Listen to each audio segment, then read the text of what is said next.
at Athlete Builder going solo today, and I'm a total homer on this one. We got Blake Mohler in, and having Brett Agnew on a couple weeks ago, he was going to introduce me to some athletes, and I thought, well, I'm just going to on my own just pull up their webpage and see who there is, and say they have all these awesome looking athletes that are outstanding in their own right, and I'm looking through their bios, and I'm like, well, there's one that's from Purdue. And I went to Purdue, so I'm like, well, it's nepotism and favoritism in the world. Blake wins out. So, Blake Moeller, first, just welcome to the show. Thanks for being here. Yeah, thank you so much for having me. Super excited. Where are you at physically right now?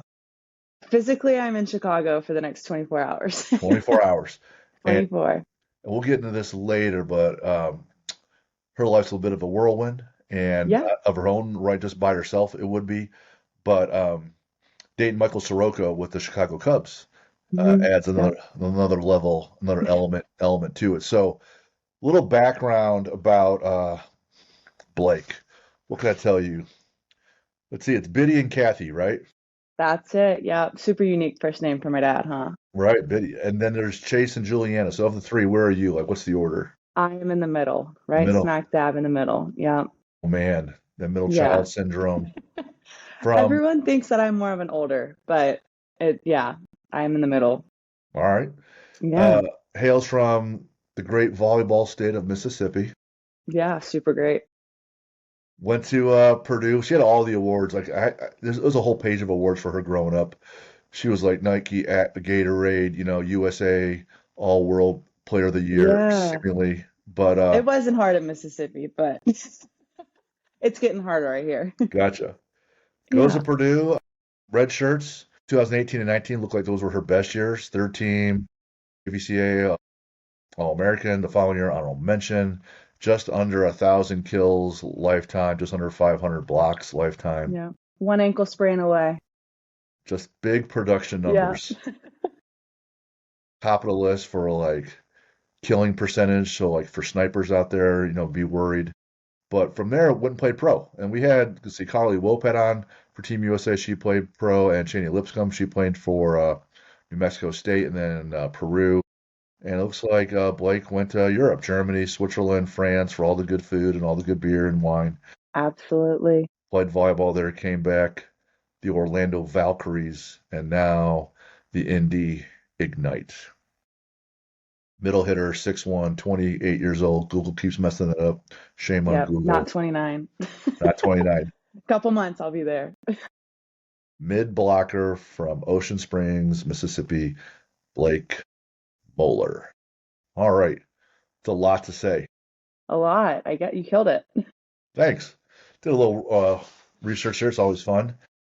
And for those that watch the show, any kind of advertisements and asks usually come at the end, but I want to make sure everyone hears this one first, and we never do this, but October's Breast Cancer Month, and it's our biggest fundraiser of the year. Last year's we raised a little over $40,000. So click on the links and check out Unbreakable Athletics. That's our big fundraiser. There's a lot of people hitting close to home personally, a lot of people in the gym that are affected by it pretty significantly this year. So check that out.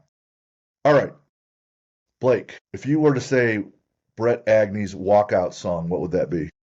Oh gosh, I'm like so not into music, but I learned this. So we had a running joke during season, like we could always tell when Brett was on Ox, and it's because he likes this like ravey like house music that you just like really wouldn't get from him. So I'd have to say some type of like summer party rager EDM mix would be his walkout song. Yeah. Solid call there. See, I identified a lot with Brett, not because of the volleyball, but he takes athletics and adds the nerd component. So he's, Absolutely, yeah. and that makes a lot of difference. And I'm like, oh, cool. We can beat other people by being smarter. That's probably where I would fit in better because Yeah, work smarter, not harder. yes, yes. So, Blake, what's your walkout song? I always let people pick it for me. I know that's so funny, but Lame. like, I know. I'm really just like go with the flow easy. I'm gonna pick it for you if you don't have one, but Okay. I want to hear what you have to say. Okay, you pick it and I'll tell you if it's good or not. Ba Whoop da Ba by Kid Rock. That would be a good one. We did listen to a lot of Kid Rock on the boat growing up in the summers. My dad never let us touch the aux, so I'm sure he would love that one. And what would Michael Soroka's walkout song be? His is like some weird Volbeat rock. He's a metal guy. He loves guitar, so we're totally different in that aspect. All We right, actually had to knock his down a few levels when he was choosing his new one a couple weeks ago. I was like, people are gonna think you're crazy. right. Yeah. So Chicago, you got like one night to go out and you have an outstanding meal. Uh-huh. Where do you pick to go? We're big on Maple and Ash. Yeah, that's usually our date night. Or Swift and Sons in West Loop. What's Maple and Ash about? Never been there. It's a steakhouse. We actually, one of our first dates was there in Scottsdale, so it's nice that we have it here too. So, Nice, fun. yeah. Are we more? And it might be just temporary, but just since you're in Chicago for 24 hours, Uh-huh. is it the Blackhawks? Is it the Bulls, the White Sox, Cubs? What's the team that we're cheering for? We're gonna assume it's the Cubs because your boy plays for them, right? But Yeah, he was actually with the White Sox last year too, so we're split on both sides. But I would have to say, Cubs, it's such a loyal Chicago, like, go Cubs. It's right, historic. it is iconic, really. Yeah. All right, so you've been playing volleyball for a while, played other sports as well. I wrote down golf and basketball, track, high Hmm. jump, triple jump, really athletic, right? I Which did it all. did it all. Your current teammates, been with Hmm. them for a little over a year. There's Yep. always a little bit of turnover with every team, whether you're young, college, pro. Which teammate's the jokester on your team? Definitely Johnny. But like you wouldn't get it. She's very serious during practice, but like she's the one that will pull pranks. Like she literally went and saran or tinfoil saran wrapped in Issei's room while we were out of town one weekend. Like just does things like that that you wouldn't expect from her because she's really serious, but she's funny. I don't know what it is about the locker room, but there's always some kids that are screwing around. My son plays for Ball State football, and guys will be taking a shit, and somebody will come by with an entire trash can full of ice and dump over the top, or Yeah. hide their clothes and stuff. Yeah. We haven't gotten into the locker room yet, but everyone, yeah. Yeah. I'd say we have a pretty funny team. Like our whole team is kind of funny. So, My next question was, who's the serious one? Is that still Johnny? yeah.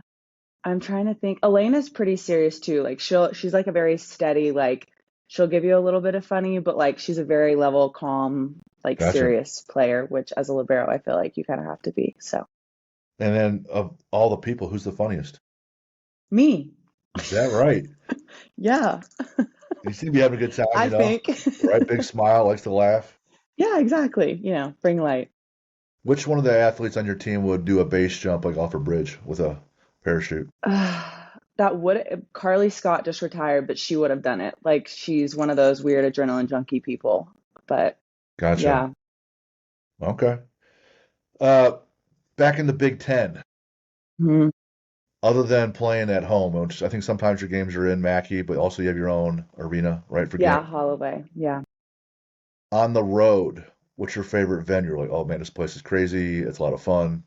It's Hmm. kind of wild. Or Probably Penn State. It was really, very similar setup, except the bleachers were a little bit further off the court. But they have their student section like right down by like the ref stand. So as a middle, like I set up a lot there before serves. And I don't know, it just like it's a fun environment kind of being harassed by the student section and it's loud. But it's not like they're on top of you. So I always thought it was fun to play there. students take the heckling to a whole new level. It used to be just they'll heckle you You're getting straight bullied. and they'll just be mean, right?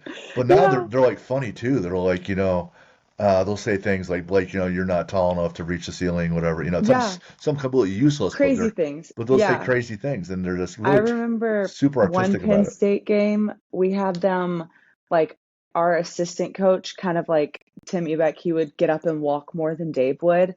So like the student section took and ran with it and they were like, Tim should make more money than Dave and like was like putting Dave's salary out there and like crazy things that it's just kind of like, where do you even think Of these of things, these things? Like right? they go like hardcore deep search like on who we are and we'll take things from our personal life and just throw it out there. So it's That's funny. crazy.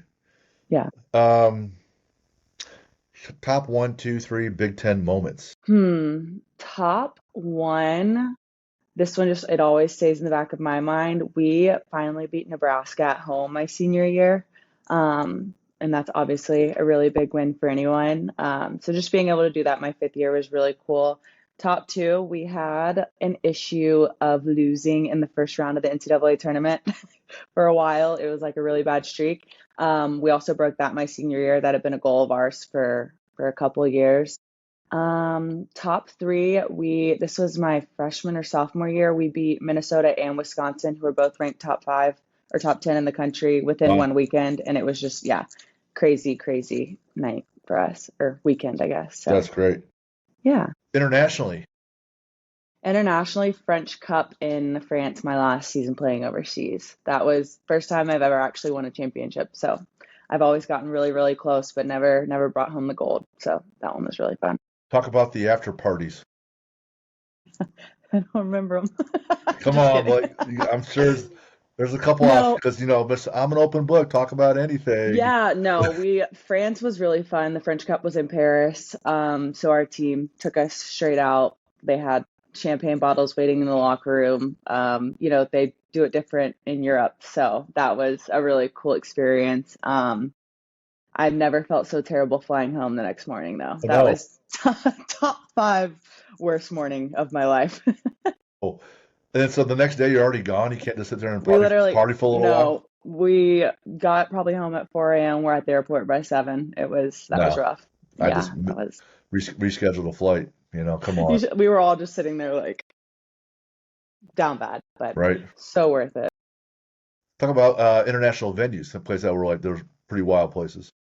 Um, I would have guessed it would have been Germany. I was during there, my season there was during COVID, so we couldn't really have fans in the arenas, but those were probably like the bigger, could have been the loudest.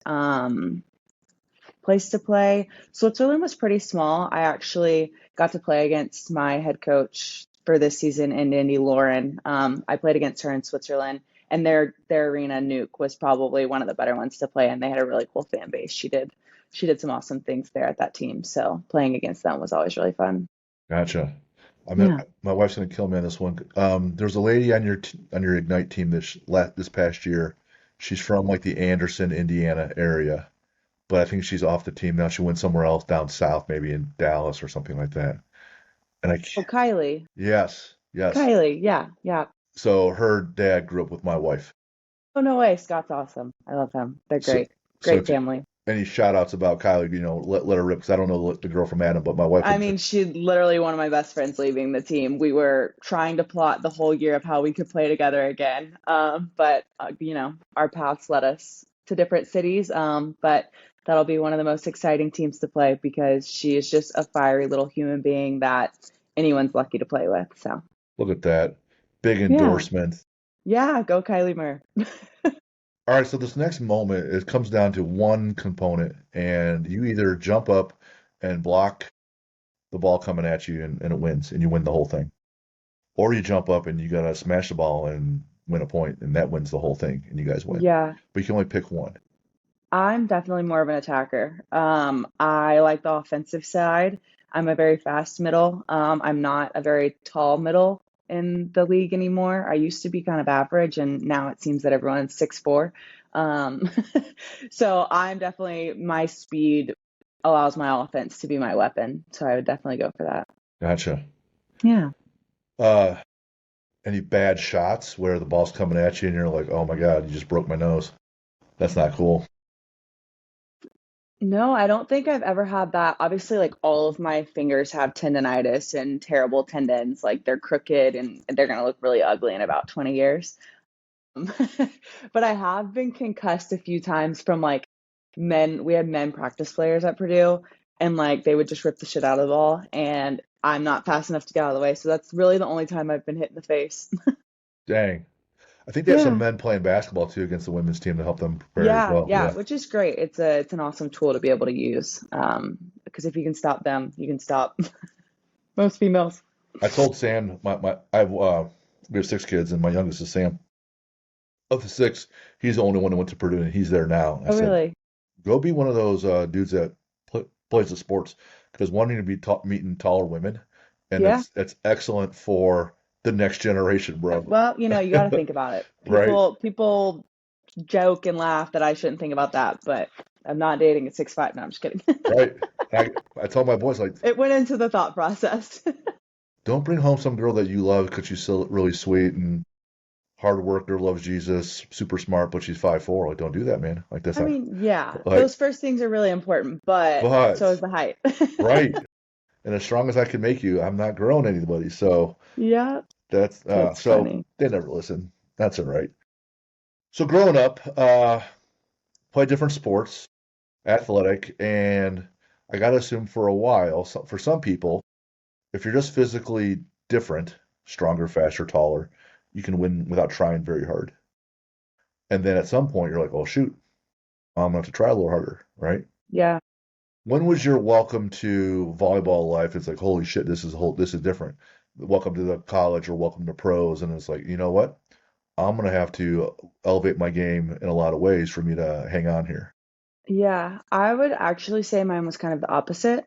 I was very unathletic until about ninth grade, maybe seventh or eighth grade is when I like started figuring out that I could be good at sports. But I actually played soccer from the age of 3 up until seventh grade, and I did not make the A team in seventh grade. And the coach was pretty much like, you can either quit soccer or play on the B team. And I was like, well, I'm not playing on the fucking B team, so I quit. And then I had one of the middle school basketball coaches. We had like a block period that was basketball practice during school. And I just like looked at my schedule that year and basketball was on my schedule. And I was like, I did not sign up for this. I don't know. Like, I thought it was a joke. So she was like, look, just come give it a couple days, maybe a week. If you hate it, I'll take you out. You can go back to doing whatever. But I ended up falling in love with basketball. And I wouldn't say I was like great, but I kind of figured out, I was like, oh my gosh, I've been playing the wrong sport my whole life. So from that moment on, I always knew that I was going to have to be a really hard worker because I was later in the game than most people. They had been playing, instead of soccer, they were playing basketball at the age of 3. Sure. And then basketball led me to volleyball in ninth grade, and I fell in love instantly. And we had a coach come in, and she told me like, hey, look, we're in a state where volleyball is not big, but like if you work your ass off now, you can get somewhere. So I would say like then is when I realized that like I was always going to have to work harder than the person next to me because I was at a disadvantage from starting later. So I'd say that's one of my biggest qualities as a player is that I will give it 110% because I want to be the best at what I'm doing. It's a great perspective. And most people say, well, I got screwed. I didn't start till later. And the difference is that, hey, I really lucked out. I had to work really hard earlier versus Hmm. some athletes, they do so well naturally for such a long time, they can't make that switch. Yeah, They can't turn it on where, oh shoot, I got to work on my strength and my nutrition and everything else and learning everything. So they don't have that gear. But if you have that yeah, gear early, that gift of discomfort, then it kind of just weaves into your identity, and yeah. now you're just a hard worker all the time. Absolutely. Which, I mean, I could give a lot of that to my parents. My dad is one of the hardest working people that I know. And that's just kind of like a quality that is really important in our family. So, like, I was fortunate enough that they would give me anything I needed to work hard, but like, it was always my mindset of that's what I saw growing up. So, that's what I was going to do. You wrote here, my brother's badass. Yeah, he's freaking crazy. What's he all about? Well, he, likes jumping out of planes, sniper army, which is funny because that was my nickname growing up in volleyball. When I first started, I was a sniper because I would hit girls in the face. Oh wow. And he was an actual sniper in the army. But went through SEAL training, I don't know what he does now, his title, he just retired from, but yeah, crazy person jumps out of planes. I used to make me swim in, like, I would follow him in the boat while he swam in the bayou while it was cold so that he could get used to like being in different temperatures. Yeah, crazy, crazy person. Did he make it through Buzz? Was he an active duty SEAL? He made it through, I want to say he tapped out like the night of Hell Week or something. Gotcha. I really don't know the full story, doesn't really talk about it often, but yeah, he made it pretty far and then said, never mind. Gotcha. We've had a number Yeah. of SEALs on the show. Some are friends of mine, and they asked me to do this big fundraiser with them this year, just swimming across the Hudson River. And Oh, wow. Yeah, it was like I'm it. sure it's tough. Yeah. So like similar to you, I'm late to the game where I didn't really, other than swimming up to a bar or learning how to swim when I was like 7 years old. I was a strength athlete, just would just lift and be Yeah. strong, right? So Yeah. I didn't really start learning how to swim until a year ago. Yeah, I'm sure like I don't float, that's for sure. If Like you're swimming's not my favorite. if you're dense at all, like more muscle, then Yeah. it's a lot harder actually. Well, we went to there's this really cool place in Chicago, and I can never pronounce it right. It's like Airy something, but it's an ancient bath place, and they have like a salt pool, Oh and wow, all these people are in there floating, and me and Michael are like, why aren't we floating? what the hell? So we had to go like put our legs up just so that we could float. But then he explained the same things. He was like, well, we're a little more dense, so we're sinking instead of floating. But I'd never thought of it that way. It was really cool though. Yeah, that's kind of the Yeah. deal. Yeah. Uh, so at 28, I don't know the answer to this question, so usually I try to know them in advance, but what's the pro volleyball life expectancy? Um, I honestly, it varies. I mean, overseas, I played with girls that were 41. So I think if you treat your body right, if you train properly, you can go that length. Obviously, there's always factors of like people start families and girls that can balance both, I mean, are still playing. And I think it also just depends on the position. I think some positions can last longer than others. But yeah, I would say like mid 30s, and then some girls retire for college, just Sure, different. gotcha. Yeah. I wrote down that you're looking to continue playing for a while, become the best player I can be. Gosh darn it! Yeah. And Just then looking to be better every year. the big smile, right? Yeah. Right. And then Uh, it says transition, maybe start a family, maybe stay in athletics. yeah. Any idea in what capacity you would like to continue in athletics? Um, I've just recently started like thinking about what could be next.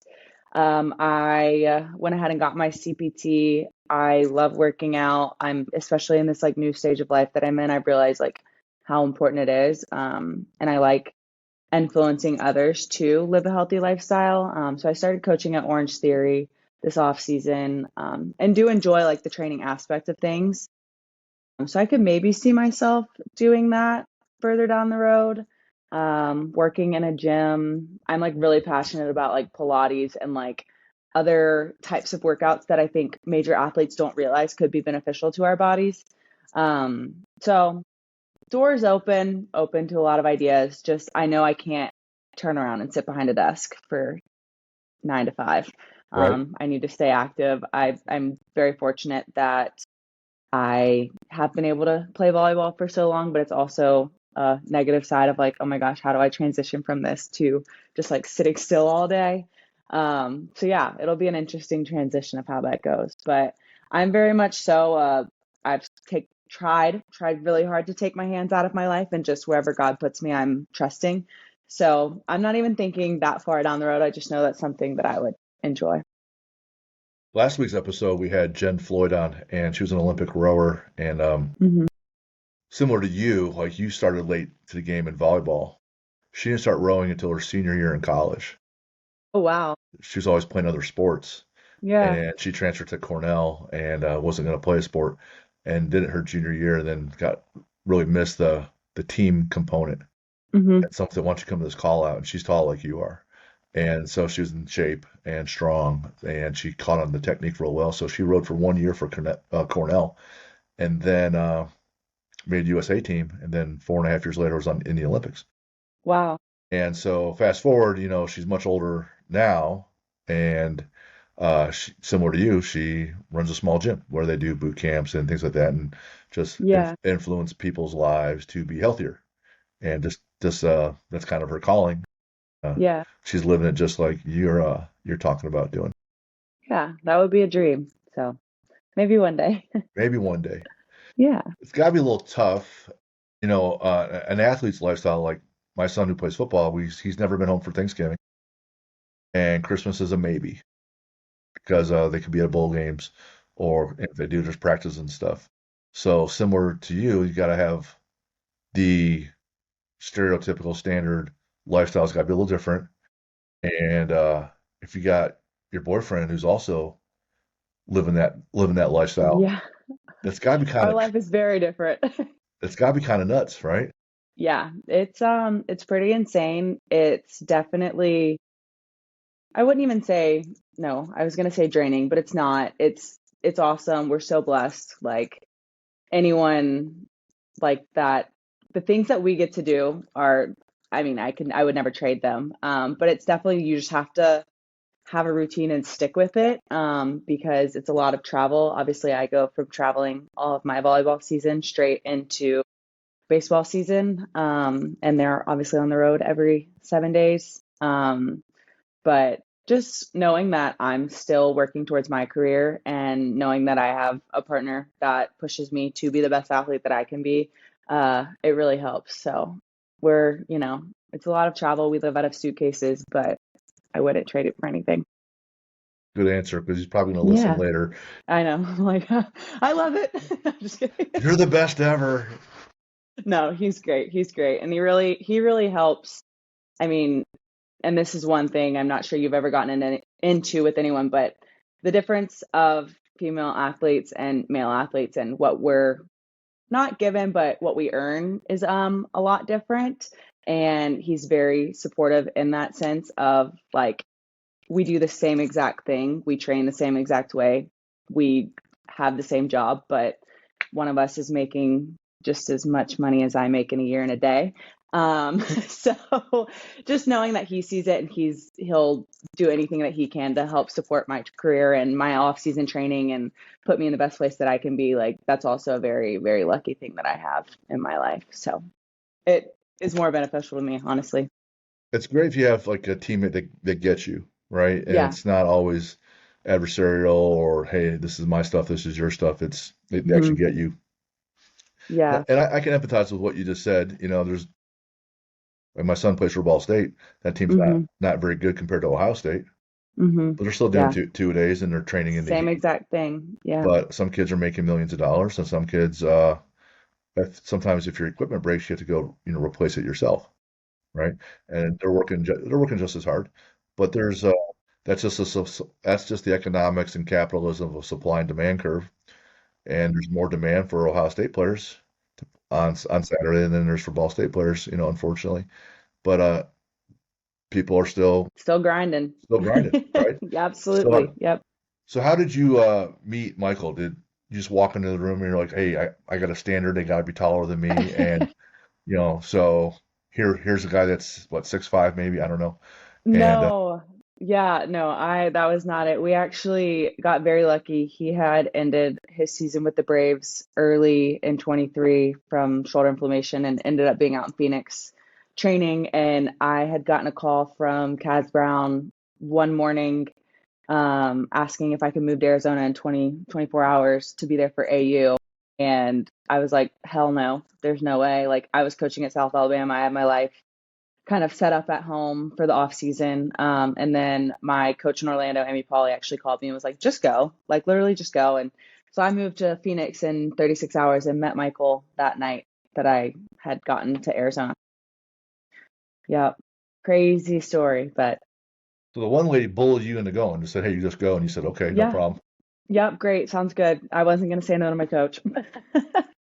And then was that divine intervention setting you guys up? Like, I mean, I would say it was God's timing.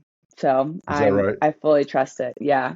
It was wild the way it happened, but I fully believe that we were And meant to be there. what year was that? 23. So our anniversary is actually today. Wow. Yeah, 2 years today. It's my mother's birthday today. Shout out Kathy. And then my son's was That's two my days mom's ago. name. Great day for everyone. Great day. Blue skies. Everyone's healthy. Yeah, Everybody's getting after it. absolutely. All right, some things I put down here. You said you want to talk about mindset and the ups and downs. Let's uncover where mindset really gets beat on. Any major injuries you had to come back from? I've had three, four. I've had a shoulder surgery. That was my first major injury my sophomore year of college. Rehabbed that for a whole spring, came back a couple weeks after I was cleared and started having hip pain. And we just thought it because I hadn't played volleyball really in 6 months. Had ended up tearing my left hip labrum. Played on that for a year and a half. It was terrible timing. I had found out right before spring break of my junior year, and they were like, well, you could have surgery, but you're going to miss half of your senior year. And I had already redshirted. So I was like, well, I'm not taking another medical year. So I just decided to shoot it up with cortisone and keep playing. Did that. And then my first season back in the US, I tore my right hip labrum. So now I've got two clean, fresh hips. And then I did have one hamstring tear in Germany. So my yeah, my body's been through it. So the adversity of those has definitely had a major impact on my mindset of volleyball for sure. The book I put out, one of the chapters on recovery, I entitle it "The Gift of Injury," Hmm. and I talk about how it gives the athlete and the coach a chance to figure out, hey, why am I getting injured? This is something that's Hmm. going on that should be adjusted. How's my body not prepared? And what other areas can I really improve now that I can't do some things I normally do?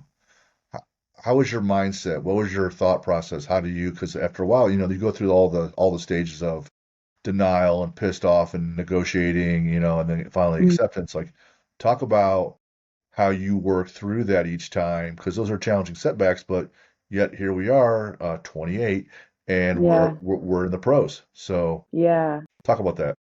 I would say in college, I really didn't think much of it. Like, I just thought, oh, I'm unlucky. Like, my body hates me. But in reality, I had an eating disorder. I wasn't sleeping. I was treating my body terribly. I would stay up until 4 a.m. studying, wake up at 8 to go to weights or my first class of the day. So I will take full accountability for those first couple of injuries. And looking back, now that I'm out of those, I think that was probably the biggest part of it, sleep and eating and fueling. Um, in Europe, I really learned the importance of like food, and living in a country where, I mean, the food's cleaner, it's better, you feel better, your body performs better, your skin's better. Like, it's just a big difference in food, and realizing every time I came back to the States, I just felt like shit. So, being able to implement things that make my body feel better, now is really important. And gosh, the sleep is the biggest thing. I used to run on 4 hours of sleep and not blink twice. But now I'm like, if I don't get nine, I'm mad and don't feel good, and my body aches, and big difference. So just learning that, there were ways that I could keep my body healthy, and maybe I might not look the same way that I did in college, and having to be okay with that, and just realizing that my body is strong and it's able to do these amazing, awesome things. That was the biggest transition for me. That's huge. When people ask me, how do I get to play at this level? I said, well, success leaves clues. I picked that up. I Hmm. stole that from Tony Robbins, and I'm like, well, if you want to play volleyball in college, which volleyball athletes in college do we know? Can we look Hmm. like them, act like them, train like them? So there's obviously a pattern there you can replicate. There's, also like setbacks leave clues. Maybe you guys are always getting beat on the right side, or statistically there's something wrong with your transition. But if you're consistently getting hurt, or you have been hurt, it's taking that time to sit back and say, hey man, maybe these things, maybe I'm kind of at fault here. Maybe I need to make some adjustments. And I can't. It's hard for me to replicate or empathize, sympathize with athletes in college, because I just played a club sport at Purdue, and after 2 years, I was already out of it. And those next 2.5 years, I ate a lot of bad food and drank a ton of beer in the fraternity, right? So there's no wondering why I ended up a lot heavier when I graduated, and Yeah, had lost a lot of weight. But if you can look back and have that maturity, which is kind of a joke, right? You're supposed to be mature when you're really young, yeah, but you can learn so much about yourself if you do that, right? absolutely. Yeah, Yeah. yeah. Big learning curve for sure. Let me ask you this, and it's a stereotype, and I can't say it is true or not because I'm a guy, and but we have 4 daughters, and I run a gym, and there's females in the gym, And there's people that'll ask, hey, if I start lifting, will I get bulky? And athletes like my own nieces, I tell them they need to lift to help prevent ACL tears and torn Achilles, etc. But they struggle with, well, as an athlete, you're gonna get stronger and you look a certain way, and it might not be as, I don't know, feminine, I guess, or Hmm. preferred. Yeah. But you're asked to be physically violent over and over again, right? And if you don't prepare your body, like, your body won't handle the violence. How do you guys handle, or was that a problem for you guys, for you at all, or is that something you had to work through? That, hey, I need to start lifting weights. I need to eat differently. I can't just be thin. I need to be Yeah. powerful, right? Yeah. Can you talk about Um, that component at yeah, all? absolutely. I mean, and this is one thing that like I've become pretty passionate about. In college, I was in a sorority. All of my friends were cheerleaders, very small girls. And I've always been like a bigger boned, bigger like person. So that was already like something I've struggled with growing up. But then, I'm around all of these girls who aren't really eating as much as I'm eating and just can skip a couple meals and be fine, like things that as an athlete you can't do. And I was the first one to fall in it. I was absolutely starving myself in college and not eating. I would go to the co-rec at 11 p.m. at night and run 3 miles because I wanted to lose the muscle that I was gaining because I was obviously not forced, but like we had team lifts, so you had to lift. But I was doing a lot of things to get rid of the muscle that I was gaining. And obviously that led to two major injuries. I actually got reported to our team nutritionist twice because I wasn't eating. So I think it's like really hard as a female athlete to realize that one, we're all built different. Um, Two, we're so blessed to be able to perform athletically, but we're not blessed to be strong without training. Like that's just common sense. You have to treat your body and you have to be strong and you have to do these things so you can perform. And I was stupid and didn't realize that those two went hand in hand.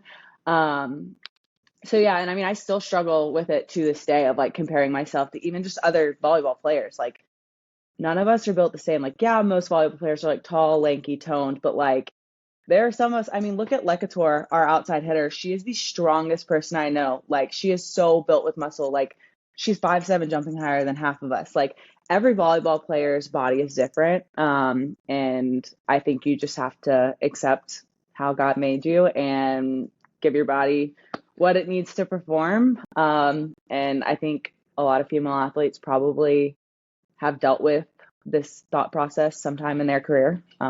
But it's easy to overcome with a lot of training. You well, one, I told each of my three kids, and I told some Jen's, Hmm. and some of my athletes, Yeah. because they're always, we push our athletes, we push our kids. Kaizen is a core value, which means, constant improvement. I set each one of them down, and one day I said, hey, you know what? You are enough. However you are. You don't play more football. You don't. My daughter's a rower at Alabama. They're all different colleges. I'm like, hey, you are enough. And even Absolutely. if I didn't think you were, maybe I thought, you know what, you're not enough. You're not doing what you need to do. It doesn't matter because God thinks you're enough. Yep. Jesus For thinks you're sure. enough. That's what Yeah. matters. And then Yep. two, I tell them, have you ever said I should have dot dot dot and then felt better? I Not sh really. I've never felt better. I should have done this. I should have done that. Yeah. I've never felt better. I understand. Hey, let's analyze this and see what Hmm. you do next time. Okay, let's do this next time. Yeah. If you're separated, but Ryan Holiday is the ego is the enemy.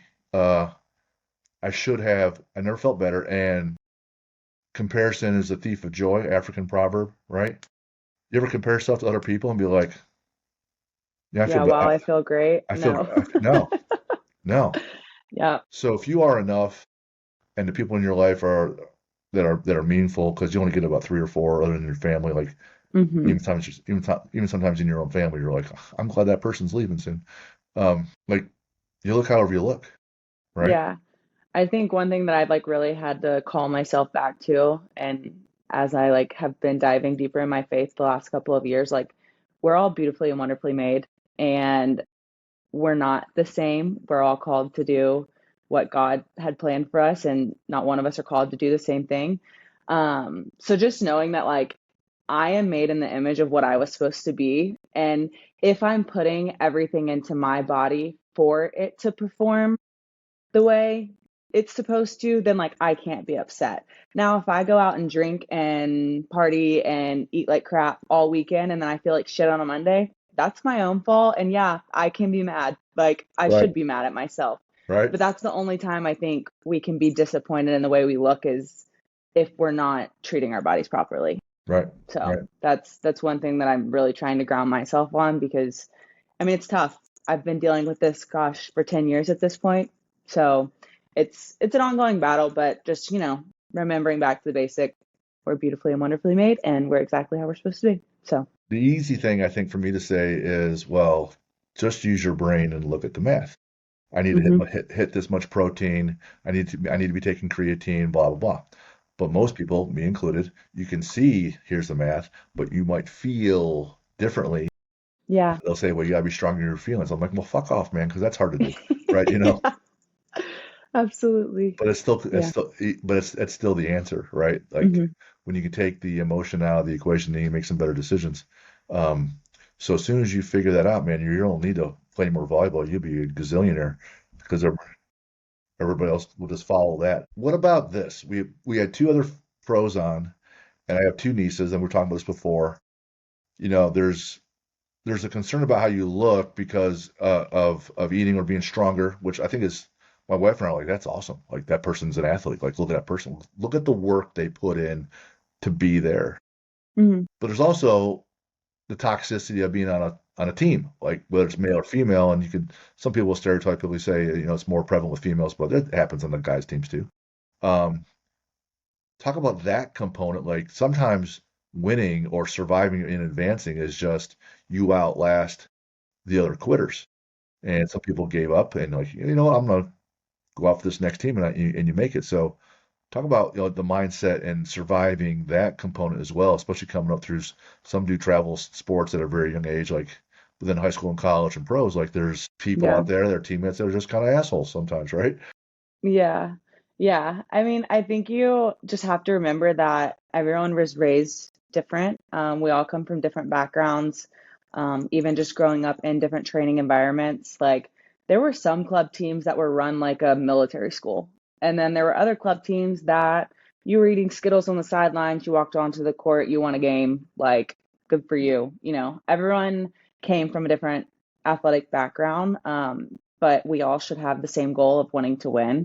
And I think it's the team and the teammates that can put aside the differences in who you are and just work towards the one goal of wanting to win a championship. That's where the success is. And just, putting your eyes on the prize. I mean, like I said, I've been on so many teams where it's like I felt like we work our ass off and then all of a sudden we get to the championships and kind of fall through. And my 1 year in France was the 1 year we won it. And I don't even think any of those teams were that different. It's just the way you train is the way you perform, and having the mindset of we're all working towards this one goal and not one person falling off of that goal is the important factor in it. And yeah, like learning from other teammates too, like not looking at them as like a negative way of, oh, well, why are you that way? It's okay, well, what can I learn from how you trained that's different than how I trained? And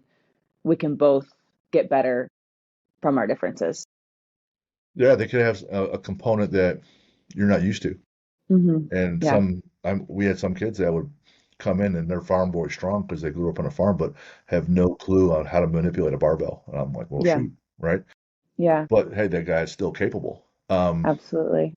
Which, brings in a whole bunch of different ways to learn. Then you said going to Europe, he'll learn a lot more about how to eat clean food. Um, hmm that, Yeah. that's outstanding. You said that your teams, like at Purdue, for a while, they struggled in the first round of the tournament, and then some other teams you're on, they struggled in the playoffs. And like, I'm a big Tony Robbins guy. I'm a big let's get better guy. Let's find out the psyche and mindset. Like what in my brain and in my heart is holding me back. So he'll talk about, hey, first thing is recognizing different patterns, pattern recognition, and then stopping patterns and then changing patterns, right?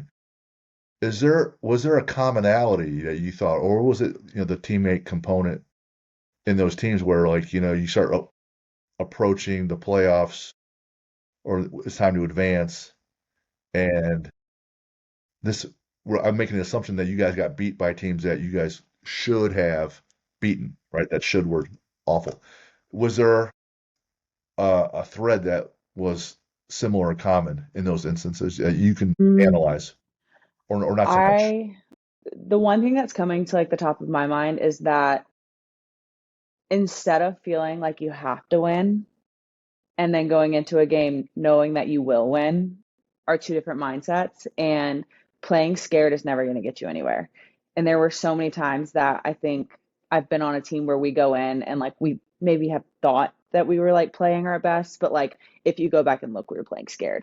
So I think just going in, knowing and like trusting your training and trusting that like your coach, like having a coach that is like really strong in their game plan, and just completely trusting each other and what we've put in the work that season, is probably the biggest factor that I've noticed either wins or fails. Gotcha. I've listened to a bunch of Bill Belichick and having the Navy SEALs on the show. We talk about buds, and you mentioned your brother was badass, but tapped out at buds, and he didn't talk about why.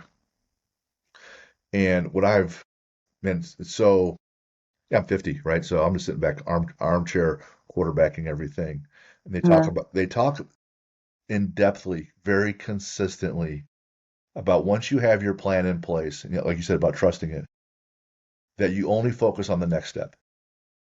And when people start focusing about the extrinsic, man, I like to win, or I should win, or I will win, well, that's three games, 3 sets, 5 sets, tournament later. And what they should be thinking about is, hey, I need to get to the warm-ups on time so I can work on warming up. I made it through warm-ups. I need to sit down and listen to what coach has to say. Oh, I'm getting ready to yeah, go in. What's the game plan? Where you just yeah, think like inches in front of your face, and your focus becomes so narrow and short. And hey, this is what the game plan is. Well, boom, let's go. And you really have to, man, doggedly grind and build your mind that way because everyone's feeling. Parents are here. I got extra relatives in town. yeah, The place is packed now, right? Win in advance. You got this goal on the wall you've been thinking about versus thinking about the process goals. What do I need, about doing my job? And I think that I deal, myself or coaching athletes, if I can get them to just have a real short focus on the next steps, and they got a shot of at least not being overwhelmed emotionally, absolutely. Yeah, maybe, right? yeah, yeah. Super important. Do they help train you guys at that at all? The focusing, the breathing, is that even a thing? Or do people just, Yeah. or you just kind of grind through and said, whatever, let's just go. In Indy, we were fortunate. We had a performance. Um, I'm trying to think of what the title is. I mean, he was like not a therapist, but like he was like our mind performance person, that we worked with a little bit as a team, but like anyone that wanted the extra like mental training had access to. So I think that that was super important and was really beneficial for a lot of us because we also had a ton of rookies this last year in Indy, and transition to pro ball is obviously different. So just having access to that and being able to like talk with a professional for Yeah, it is really great. And like I said, like I'm so big on I like learning. I don't care how old you are. I don't care what stage of your career you're at. Like you can always learn something new, learn a different perspective. You can always get better, and using those mental tools, I think, is super important for performance. I take the approach you must learn. You must learn to advance. Like I'm not a huge, you know what? Let's be honest. I don't like social media a whole lot. Yeah. There's a bunch of things on there I like. I like, log cabins and national parks and German shepherds and some comedians, but advertising on that or learning how to make a cooler reel and at bullshit, right? So even my approach, my response calling it bullshit is not good because it's still a tool to reach people. And Yeah. it's not the strongest that survives or the smartest, Darwin said. It's the one that adapts the best.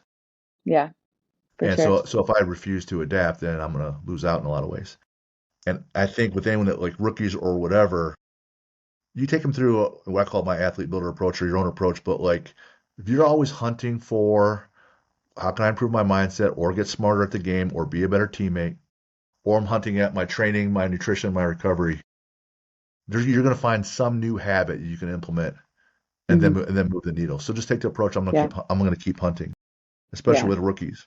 When Yeah. you move Even from not as a rookie. I right, mean, sorry to cut you off, but like about 3 years into my pro career, I had become like very complacent and I was just doing it because that's what I thought I needed to do. And I didn't really want to transition into the next chapter of my life yet. And then I actually met Michael. I tore my hip. Like I just had a year where I was like, what the fuck? Like I literally was like, literally like, what the fuck? There was no other words for it. And I retrained my mind to look at it as like, I'm blessed. I'm not doing what I could be doing to get better as an athlete and just had this epiphany of like, I could extend my career and I can continue playing and I can get better halfway through my pro career. So it wasn't even, it wasn't even new to me. Like I knew I could be doing these things, but it's almost like I just had to get socked in the face before I had to retrain my mind a little bit. Um, that happens to me. It happens to a lot of yeah, people. You know, you're yeah, told the same. Don't play with fire, Jimmy, when you're little. yeah. Well, shit, that tennis ball is good and on fire before I'm like, oh shoot, I'm in trouble now, right? Uh-huh. Yeah. Similar to you in that you said you got a late start with athletics. Like I did it for somewhat and great growing up, but then went through my 20s and most of my 30s just fat and embarrassing. And then turned everything around, got a lot healthier. Yeah. But where I'm going with this is that I was fortunate in that in my prior background was finance and investments, JP Morgan, all that jazz, interviewing and interrogating forensic accounting. So I would work with people to see if they're lying, blah, blah, blah. And what we're taught there is just keep asking more questions until you find the root cause. And then in the financial world at MBA school at Purdue, like just keep asking more questions until you find the root cause of the financial problem so you can address it. So I take that background of just keep asking more. You don't have to be great and smart at things. I'm just keep asking enough questions. And Yeah. either the athlete or the client, the athlete's going to have some kind of answer. So if I bring you on, Blake, and I'm like, okay, you've been getting hurt, you've been this is going on, or you're complacent. I'm going to ask so many questions that you're going to be annoyed. Yeah. And but the at some point, some answers are going to come out. I'm like, hey, this could be the answer. Let's just start working on it, and we're going to get that feedback loop Yeah, immediately, so for that sure. let's assume I'm wrong, Yeah. but we can adjust quickly. So Yeah. I think if you keep taking that hunting, let's ask another question. Why am I getting hurt, man? What's going on? Why is my hair falling out? Well, Yeah. don't stay out till 3. Yeah, for sure. For Right? sure. Yeah. Um, that makes it kind of doable. The volume in college, how many games you guys play, Oh roughly? gosh.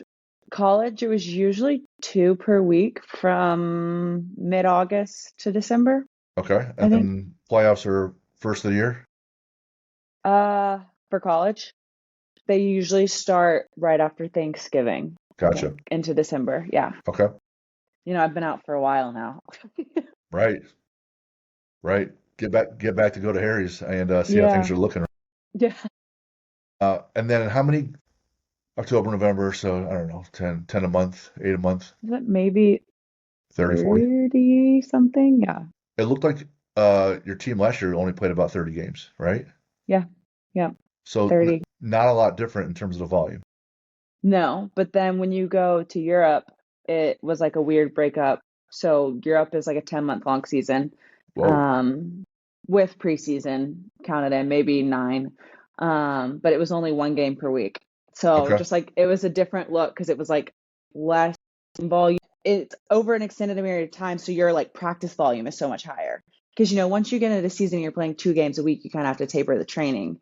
But then when you're only doing one game a week for 9 months, you're, training 4 heavy days. So now that we're back to the college schedule, I think I like it a lot more. Gotcha. I think you guys were right around 500 last year, right? 500. What does that mean? Like 500, like you guys were, your record was like 50-50. Oh, yeah, yeah, yeah. Yeah. Yeah. And then Um, made it to this finals. right? Yeah. How are things looking this year in your professional estimation? And it's gonna be a soundbite for ESPN, so be careful here, right? Oh goodness. I think we are equipped staff wise and player wise to be very competitive in this league and bring home the million. I think Lauren is going to bring a whole different perspective of volleyball. And this was something that I sat down with our ownership group and talked about. Like pro volleyball across the world is different in each country. And I think her being able to bring over that European side of volleyball to America is going to give us a different advantage when it comes to like speed and just different ways of playing the game that might shock some people. But I'm going to leave it there because I don't want to give anyone, any tips of how to beat us. So Right. we'll just have to see. Okay. Um, in your head, mindset, knowledge of sport, working with teammates. What's one of the things that you're gonna be working on this coming season? I think I just want to be the best teammate that I can be, and I know that's kind of what I said earlier. But just being okay with whatever role that I'm given. I think most of my career I was a starter. I never sat on the bench. I never rotated through my position, and that's not really how it's working as much in the last couple of years. And being able to see the game on the sidelines and not sit there negatively and be like, ugh, why am I not playing? Like assuming that role, being able to help my teammates, doing my best on the court when I'm on the court, but just being more of like a well-rounded player in that sense is something that I really want to work on this year. And then just do whatever I can to help our team win. Gotcha. I Yeah. was, I was watching this clip. I cannot for the life remember who said it. As a basketball coach, and they put staff in the stands opposite of the bench, and that staff member's job was to grade everybody when they're on the bench. Yeah. And Yeah. they were coming back after every game with grades. And based on their grades, that was the source of most of the rewards and the punishments. Not the wins and losses, not the turnover Yeah. ratio, not assists and points, but how the team performed on the bench, sitting there, standing there, whatever. And those grades went up on average, the team's performance went up Mhm. exponentially. So if the Yeah. grades went up like twofold, the results on the court went up like four or fivefold. Absolutely. I learned that and I didn't implement it into my career because it didn't really make sense for me at that time. But I went and did some college national team training my senior year summer. Um, and that was like Karch's big thing was that you have to be like, no matter what your role on the team is, like you have to be that person's eyes and ears off the court in your position group. And if you go watch any USA national team game, like the bench is probably more excited and more into the game than the people on the court. And I think that's so important. But obviously, I really wasn't on the bench at that time in my career and didn't really know what he meant by that. But now just like seeing how the roles kind of move through in this league and everyone takes their time on the court, on the bench, whatever role. Like you said, like it is important. And if you can go up by 2 points, then you're making your team better by two. I think it's really important. You said the coach was Karch. Is that Karch Karai? Yes, yeah. He's not a men's coach, but yeah, Right. Like yeah. I remember him and this guy St. John Smith playing beach volleyball when I was in the 80s. Like, Really? oh yeah, and those guys were the guys. Hmm. Yeah. Yeah, yeah. One of Still the things doing that it. I tell our athletes because like I have an idea and an opinion of how I should be a better teammate, but I just take the guesswork out of it, and I'll Hmm. go up to you and say, hey Blake, how can I be a better teammate to you? What's something that's lacking where if I helped you out with this, you'd be a better player. So I just Yeah, ask, like, yeah, what do you need as an ally, not a friend, because yeah. as an athlete on a team, the allies are more important. Um, you want to be friendly, but I want to be Hmm. the guy that I don't want to be the friend that say, "Hey man, let's go out drinking." I want to be the ally that says, "Let's not go out drinking. Let's drink when the season's over with." Right? So I just ask my teammate, "Hey, what do you need?" and be specific. Hmm. So I know that I'm giving this to you. You're going to perform better, and I'm like, "Oh, good."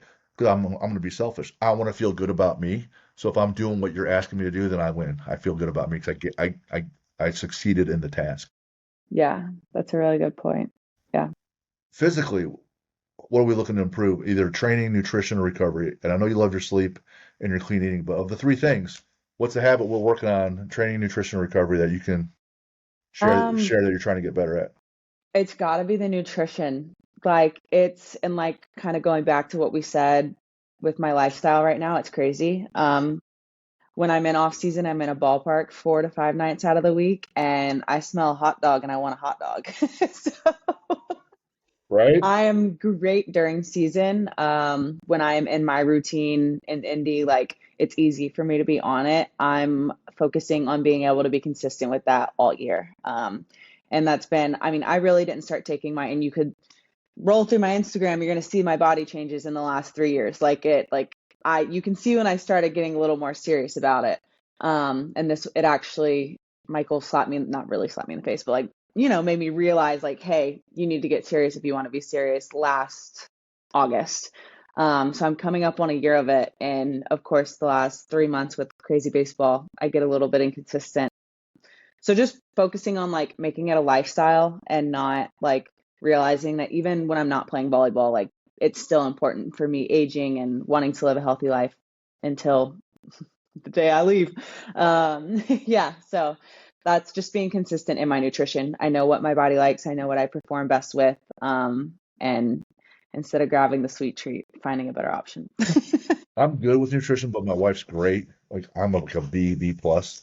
She's a Yeah, she's more of an A nutrition coach, and she'll just tell you it's all about the system you set up, not the it is. goal, not the goal. And when people travel, they're like, "Well, I'm traveling," so I'm like, "Yeah, well, there's got to be a system for when you travel, even if it is it a 1 day, 3 day, 7 day, you know, it's you have to ask the questions to identify the pattern and set up a For system, sure. which is hard, right? It's so hard. Until you figure it out, and you're like, all right, well, this is my system.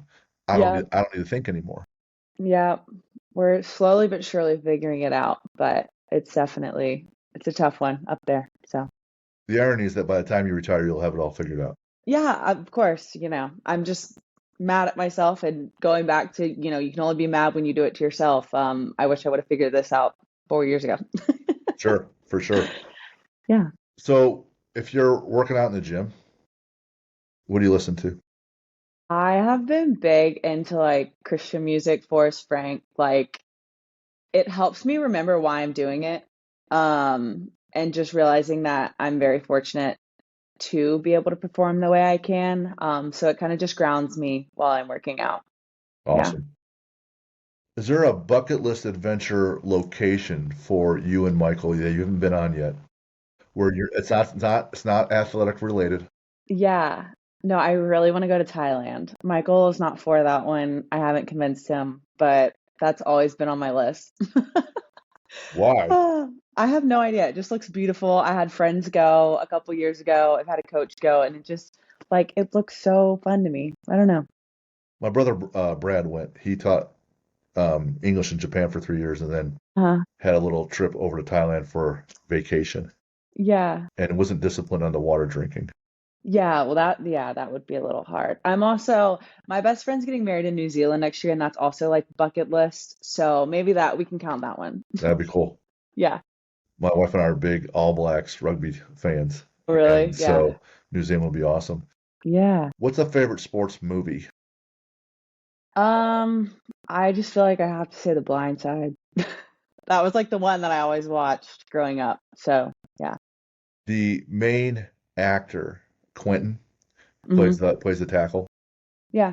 He and I were co-authors on this book, and Oh, no way. I met him, and we're talking about The Blind Side. Yeah. And he's working security out in Hollywood to pay the bills, and he and his brother are about to get evicted because they're out of money. And Hmm. they're like, "Yeah, I'm not going to make it anymore as an actor." Just like, the football player was struggling, right? And he just kept sticking with it and finally gets his call to play the blind side and it turns his life around. That's awesome. It's That's super really cool. cool. Super cool, dude. Hmm. What's your favorite sport to watch? Well, everyone makes fun of me because I actually don't like watching sports. Okay, that's I fine. like playing it. I do not like watching it, but I would have to say baseball because obviously I'm there every night of the week during the summer. Okay, let's assume that Michael's the best player of all time, right? And Uh-huh. let's say the answer is not Michael. Who's your favorite sport athlete? Definitely Drew Brees. Yeah. Growing up down in Mississippi near the coast, big Saints fan, family-wise. And then he was actually like kind of part of the reason I chose Purdue. I was like, that's Wow. really cool. Yeah. But yeah, just super hard worker. Love everything that he's about. So, Do you have a book that you could recommend? a book. Well, I'm like big fiction girl. So, I really like The Women by Kristen Hanna. I'm gonna mention that to Yeah, my it's wife. really good. My favorite fiction book is Atlas Shrugged by Ayn Rand. Awesome, given today's environment. Written Okay. 75 years ago. One of the Wow. biggest bestsellers in the history of books, and it's outstanding. It's so well written, and the message is unbelievable. And if you Okay, think I'll have to add it to my list. it's an investment, man, it's 1,100 plus pages. So Oh, okay. Mine right now is 800, so I feel like if I can get through that, we can add a yeah, couple hundred. if you think about the premise of the title, do you know who Atlas was? The god that carried the earth on his shoulders. Okay. Okay. And the title is Atlas Shrugged. Okay. It So means he's he shrugged the world off and said, I'm not carrying it. I'm not okay. I'm not carrying this anymore. Gotcha. Now what happens? Interesting. Okay. Yeah, it's a good one. Little mindset. Yeah. Yeah, one of our dogs is named after a character. My wife named a stuffed animal after the character, you know. That's awesome. So it's got to be a good book. I'll have to check it out. Uh, this could be a real life person Okay. or fictional since you like fiction. Okay. Favorite superhero. My mom. There you go. Yeah. She's great. Man, what a compliment. Yeah, she's the best. Man, Quite literally. They've been the biggest supporters in my career, so couldn't have done it without them. how about favorite villain? Look at that cringe. My goodness, that's such a I bad. don't like villains. Well, sure, they're the bad The guy, devil, right? yeah, the devil's it. That That's one's, I don't like that guy. that's your favorite. Well, yeah, you're right. That's a bad. It's probably your Can we least cut favorite. that? Yeah, should probably your least favorite. Um, uh, I don't watch any villainous things. A lot of people say Who's that yours? mine is Hannibal Lecter in Silence of the Lambs. Oh, that was a weird movie. It was, Yeah. and Hannibal Lecter is the guy in jail, and Okay. a lot of people say the Joker in the Batman movies. Yeah. Some people say Darth Vader. Okay. I like Star Wars. We could go with that. Okay. If you're in the gym, what's your favorite lift? I love a deadlift. Bang. That's a good one. Yeah. I know, Michael. We actually just ordered a trap bar because I'm obviously going to Arizona to train. We don't have one, but he doesn't have one there. So he's like, see, this is where, he's a great athletic partner push. He's like, do you need one for your lifts? I was like, yeah, ordered one. Great. Trap bar deadlift all the way. It's translates so well for athletes and for those that are tall. It's really good, you know. So Yeah. You don't yeah, have to go all the way down. right, right. Do you have a quote for us? No. Okay, that's all right.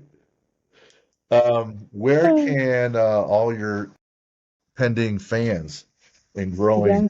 growing community come find you?